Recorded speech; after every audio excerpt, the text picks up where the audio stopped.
Now we look around us and we say, what is happening?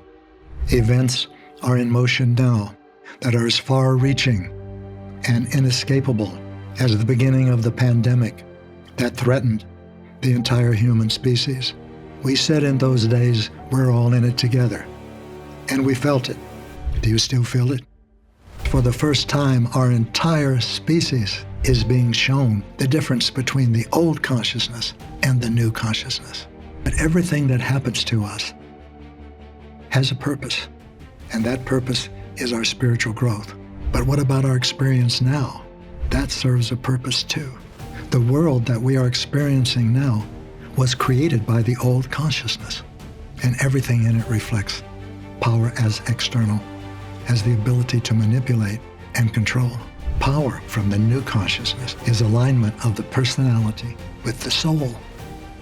It is the essence of our existence. We are our soul.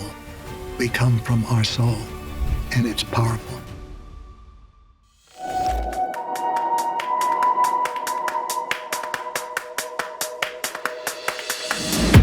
We are living in the most exciting, terrifying, hopeful, despairing, turbulent, and comfortable times that humans have ever lived in. We humans, and I'm not talking about just we who were born in the last century or this century. I'm talking about all humans, we humans, humans in the human family, which is different from the animal family, from the plant family, from the mineral family. And yet, is it really different? It's all life, with a capital L. What else is all life? Soil is all life. The earth is all life. The stars are all life. The galaxies are all life. Life is all there is, and we humans are part of it. We cannot be apart from it in a deep and fundamental way that we are experiencing more and more and will experience completely. We are life. Now we look around us and we say, what is happening? What can be done? Events are in motion now that are as far-reaching and inescapable and unnoticeable as the beginning of the pandemic that threatened the entire human species. Those were moments of power, moments of great potential learning. We said in those days, we're all in it together, and we felt it. Do you still feel it? It's still true. Whether you feel it or not is the question. Whether you are aware of it or not is the bigger question, and whether you are acting on we're all in it together is the question that each of us is now presented with. A new human consciousness has been emerging in the last generation and a half. And within another generation and a half, the entire human species will have the new human consciousness. It's multisensory consciousness. That means we know about ourselves and about the world more than our five senses can provide us. We know more about the world that we are and that we are in than what we can see and taste and hear and touch and smell. For example, we know that we are more than minds and bodies. No one has to tell us that or put labels on it. We know that there is a part of our personalities that is older than we are, that existed before we were born, and will continue to exist after our personalities ceases to exist. In the religious language of the West, this is called the soul. In other religions, it's called Atman, such as Hindu, that Sanskrit word. Whatever it's called, is immaterial. It is. And that is what is important. And even more important, no, not more important, but more important for us, is that we are becoming aware of it. So now we are aware of ourselves in two ways. You might say on two levels at the same time. You are you. That's a little you. That's the you that has your name on it. That's the you that was born on your birthday. That's the you that's going to die on your death day. And that little you, that's a Y with a lowercase u, is in a learning domain. Let's say that the little case u has a purpose, and that purpose is it's being sent to school. And that's not quite accurate. It volunteered to go to school. It wanted to go to school. This school was very important to it. It volunteered and it was accepted. Who accepted it? To whom was it important? Your soul. And by accepting the invitation, your soul agreed to incarnate. That means to give physicalness to incarnate a part of itself in the school as a student. And you are the student, and I am the student, and we are all students. All personalities in the Earth School are students. What are we learning? We're learning things that we could never have learned as students before. A few students in the Earth School before took the same courses and knew what they were learning. We call them masters. We call them the founders of our religions. And there are many more than that, known and unknown, but not many. Now we are multisensory. We are able to learn to see more than we have ever been able to see as humans, as a whole, as an entire human species. We are acquiring the new consciousness. It is not limited to the five senses. Therefore, we know much more than we could know before. Our capabilities are greatly expanded. We can use them. What is our greatest ability? Choice. We are choosers. We are becoming aware of ourselves as powerful and creative, compassionate and loving spirits. That is from a spiritual point of view. From an experiential point of view, that's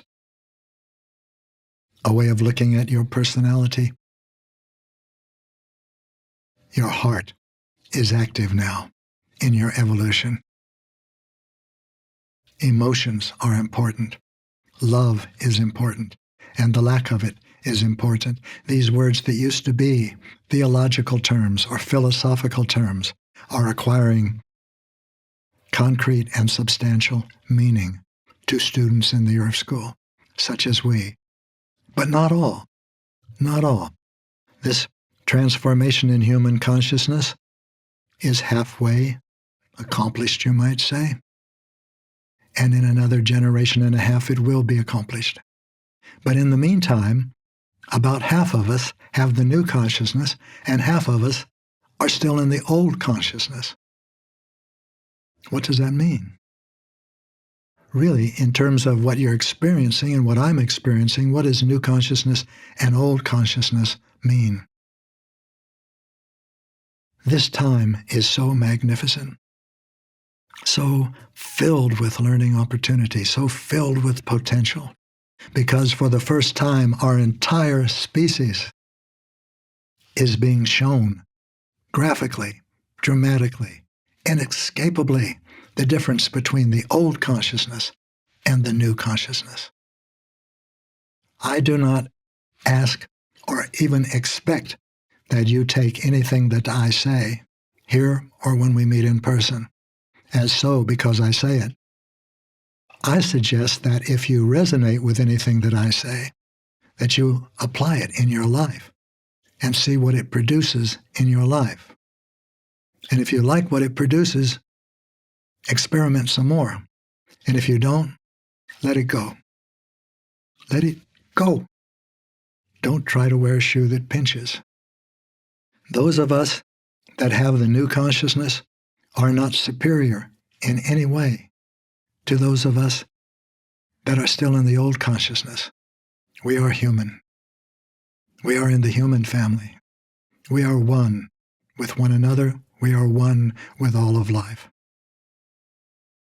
Those humans in our human family who are still in the old consciousness are not inferior in any way.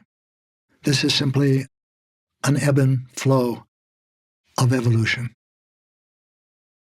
And here we are, with very roughly half of the human family in the new consciousness, experiencing the new consciousness to varying degrees, and the other half of the human family in the old consciousness, wondering, what are they talking about? They meaning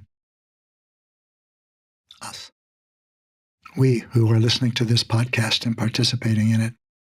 Because from the perceptions and the experiences of the old consciousness, there is nothing that can anchor onto any of the things that I am saying and that we are discussing. Yet they are real.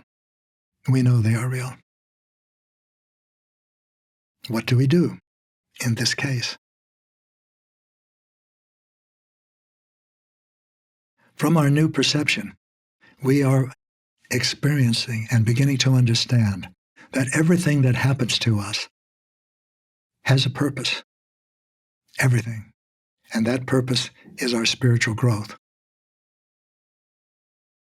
That means whether it is the COVID virus, whether that means the disruption of the world and the world order now, the physical world that is happening now, all of it is happening for our spiritual development. And now I want to be more precise, not our in the collective sense, because spiritual development can happen collectively, but only when it happens individually. Individually. Individually. You are an individual. What is an individual from the perspective of the universe? It is an aspect of life that has become self-aware. And that's you. That's I. That's the human family. Half of it now is becoming self-aware, not of itself as a mind and a body, but itself as a mind, a body, and a soul. The large you, the you with the uppercase Y, is on a journey. The little case you is on a journey too, but it's limited from your birthday to your death day. The large you, the uppercase you, is not limited. It is evolving in eternity, where your personality is maturing in time. Wow! That's our new perspective. That's the difference between the old and the new. This is wonderful to think about. It's even more wonderful to experience. But what about our experience now? What about the growing hostility, the separation, the distance, the conflict? That serves a purpose too. For the first time, we are able to see with our physical eyes and our experiences the difference between the old consciousness and the new. In the United States, one individual has been elected as president. That means this individual has in his hands more external power than any individual on the earth. What is external power? External power is the ability to manipulate and control. This is the only way that power can be experienced from the limited domain of the five senses. And in that domain, the one who has the most external power has the most ability to manipulate and control. And everything in the world that this old consciousness created reflects external power. Money reflects it. Those who have more external power, and those who have less external power. Uniforms, ranks, weapon, all of those express external power, the ability to manipulate and control an office on the 35th or 36th floor, in the corner with a beautiful view of the skyline. That reflects more external power. The person sitting behind that desk has more external power than the person in the basement taking care of the furnace and the boiler. That person has very little external power, lives in meager physical circumstances. And the one on the 35th floor or 45th floor or 105th floor has unlimited luxury at his or her command. These are all expressions of external power. The world that we are experiencing now was created by the old consciousness, and everything in it reflects power as external, as the ability to manipulate and control. There are millions, billions of individuals, and especially young individuals, who have never experienced the old consciousness. For them, what I'm calling the new consciousness for clarity is simply consciousness. This is what they're aware of. They're aware of themselves as more than bodies and minds. They're aware of a desire to contribute to life. They're aware of a desire to participate constructively. They are also aware of their determination not to contribute to the brutality and savagery that has characterized the human experience until now.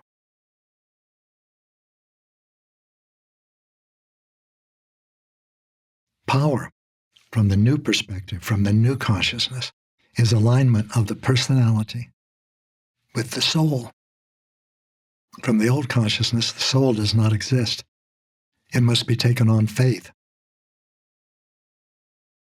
or it's dismissed as imagination, or wishful thinking, or delusion. But for multisensory humans, it's the essence of who we are. It's not something mystical in our chest cavity. It is the essence of our existence. We are our soul. We come from our soul. We are a part of our soul, incarnate in this learning environment. We are students learning on behalf of our soul.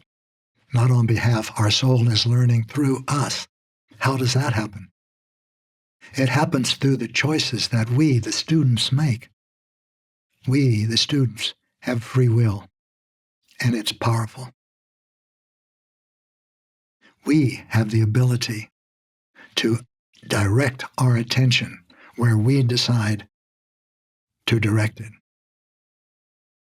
And that is a powerful capability. We all have it. You cannot get more of it.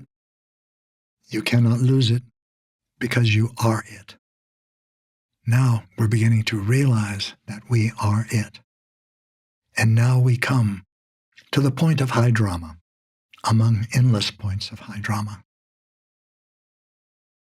The graphic distinction between the old consciousness and the new consciousness, and how we can use that to grow spiritually. That's what we're going to discuss in future podcasts. If you're enjoying anything you're hearing on this podcast, subscribe to it. Now, what do I mean by enjoy? Do I mean, is it entertaining for you? Does it make you laugh? Does it make you forget your worries? That's not what I mean.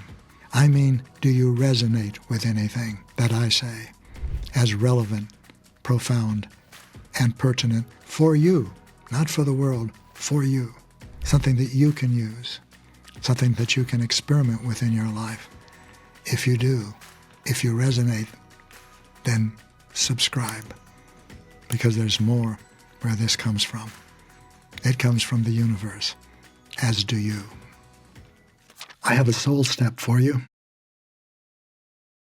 Take your notebook and your pencil that you've written so much in if you've been listening to these podcasts and experimenting with your life, and write some more. Write how many times between, or as many times as you notice between now and the next podcast, that you have, whether you realized it or not, looked at power as the ability to manipulate, to control. Be honest with yourself. How many times have you gotten a new haircut? How many times have you let your hair grow into dreadlocks down to your waist? How many times have you gone into a clothing store and said, I want this because it makes me feel good? And why does it make me feel good? Because I can impress others. I do impress others. And whether it is a $5,000 suit or a hoodie with some jeans, it'll be just the right color, just the right shape, just the right something that makes you feel more worthy, more valuable.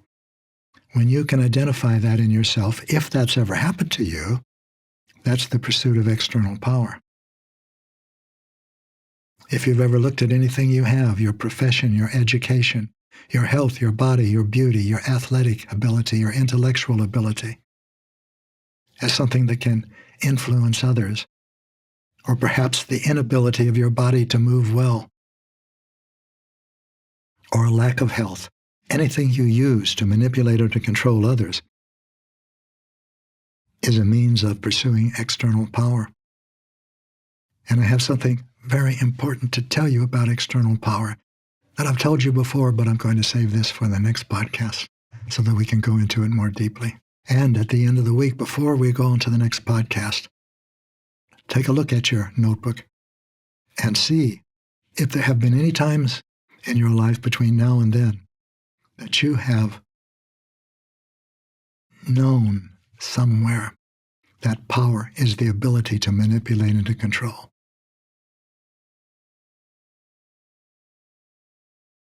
I'm looking forward to speaking with you again about these very things. I'm Gary Zukav.